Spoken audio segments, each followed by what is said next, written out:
yang mempengaruhi fotosintesis? CO2. Kalau CO2 semakin banyak, maka fotosintesis juga akan meningkat. Ya. Ini kandungan udara 360 ppm, peningkatan sampai 1000 ppm dapat meningkatkan fotosintesis. Tapi kalau terlalu banyak, makhluk hidup terutama manusia dan hewan yang berbahaya kalau jumlah tumbuhannya tidak seimbang. Sekarang cahaya. Cahaya ini mempercepat fotosintesis, tapi dalam batas tertentu tergantung jenis tumbuhannya.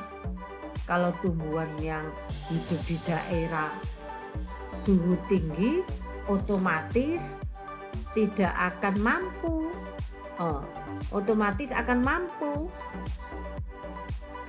menerima cahaya dengan suhu tinggi. Namun bagi yang tanaman hidup dengan suhu rendah, otomatis tidak meningkatkan intensitas cahaya, tidak meningkatkan, malah membahayakan bagi tumbuhan tersebut. Kemudian suhu juga akan meningkatkan laju fotosintesis, tapi dalam batas-batas tertentu. Ini peningkatan suhu bisa mempercepat laju reaksi, tapi setelah itu dia akan turun tergantung jenis tumbuhannya. Sehingga fotosintesis meningkat dengan peningkatan suhu dari 6 sampai dengan 39 derajat Celcius. Lebih dari 39 sudah tidak berpengaruh lagi atau malah membahayakan tumbuhan tersebut. Kemudian air mempunyai pengaruh besar secara tidak langsung karena terpengaruh dengan pembukaan stomata. Ya, kalau banyak air, tambah busuk tanaman tadi. Karena apa? Sel-selnya terjadi turgid. Ya, turgid akhirnya busuk. Oke, jadi harus sedang-sedang saja. Oksigen yang tinggi dapat menghambat fotosintesis, terutama pada tanaman C3. Kemudian nitrogen, magnesium, dan Fe mempengaruhi pembentukan klorofil. Kalau tidak ada ini berarti laju fotosintesis juga terganggu. CO, tembaga, komponen enzim fotosintesis. Kalau kurang CO tidak optimal fotosintesis. Kalium mempengaruhi pembukaan stomata. Kalau tidak ada kalium, stomatanya menutup, otomatis CO2 juga tidak masuk sehingga tidak terjadi fotosintesis. Lalu sekarang kemosintesis.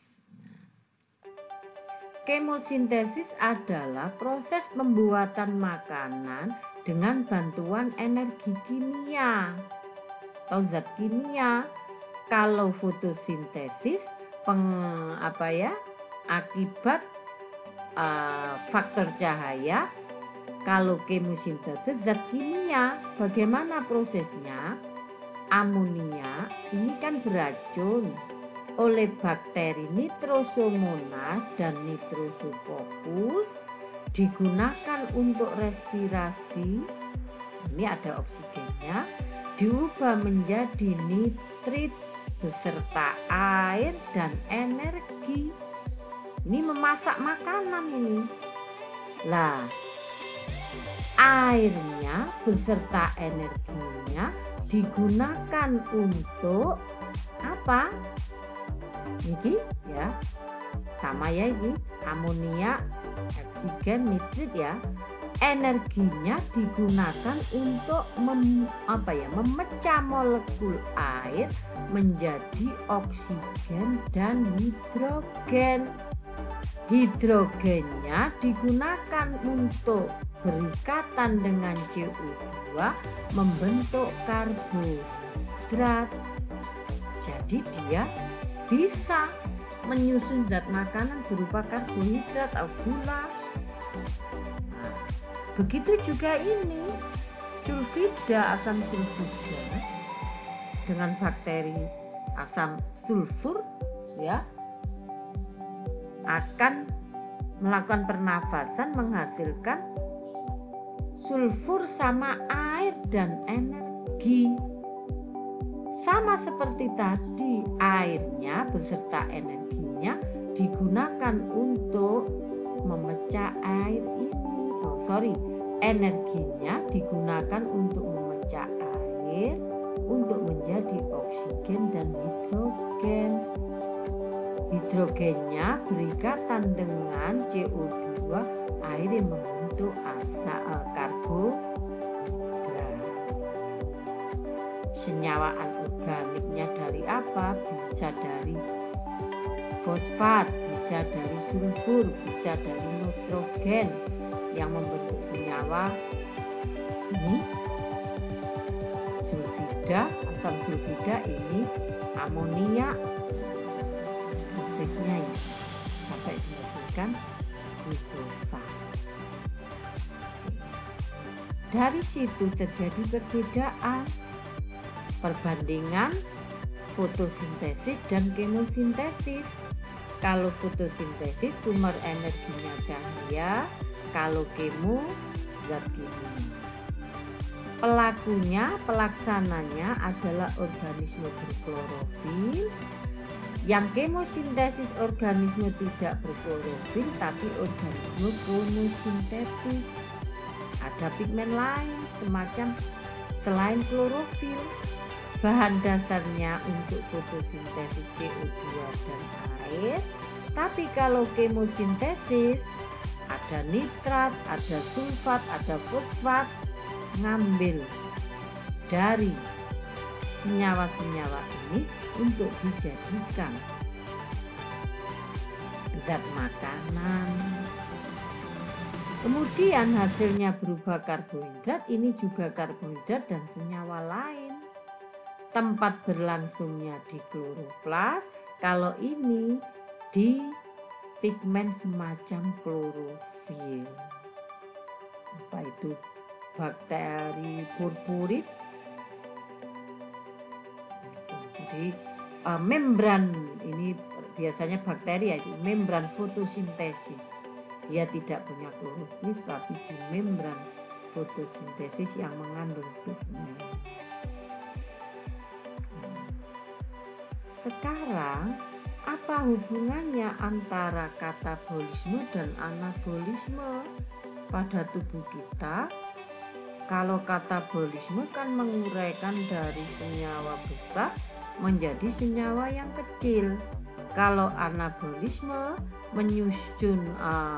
penyusunan dari senyawa kecil menjadi senyawa yang besar.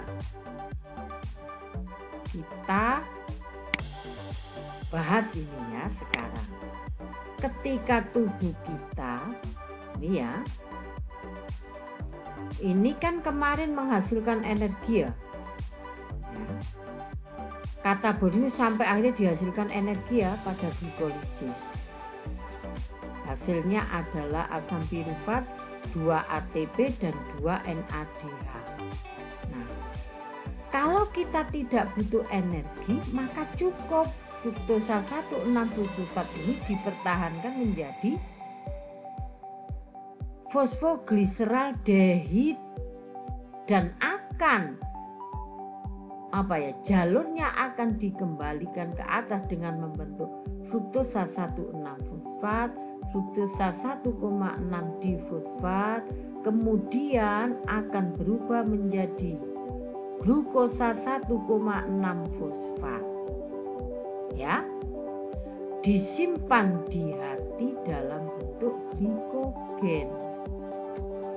Nah, ini ada yang dalam bentuk glukosa di aliran darah. Kalau di hati glukogen, di aliran darah glukosa. Maka ketika tubuh kita itu sudah kehabisan, ini namanya anabolisme, lari ke sini berarti anabolisme. Nah, ketika tubuh kita sudah tidak ada energi, maka lari ke atas. Ini ya. Glukosa akan berubah menjadi glukosa 1,6-fosfat, menjadi satu ini sampai terbentuk PGAL. PGAL akan berubah menjadi satu difosfat sampai dihasilkan asam sulfat, sampai terjadi siklus DO, siklus Krebs, transfer elektron, sampai dihasilkan energi yang digunakan untuk aktivitas sehari-hari. Sudah tuntas. Demikian penjelasan dari Bu Hovifa, diperhatikan secara detail, menjelaskan pendalaman materi ini sambil didengarkan dulu, kemudian kalian nanti membaca buku. Insya Allah Hovifa yakin kamu akan bisa semua. Demikian saya akhiri. Assalamualaikum warahmatullahi wabarakatuh.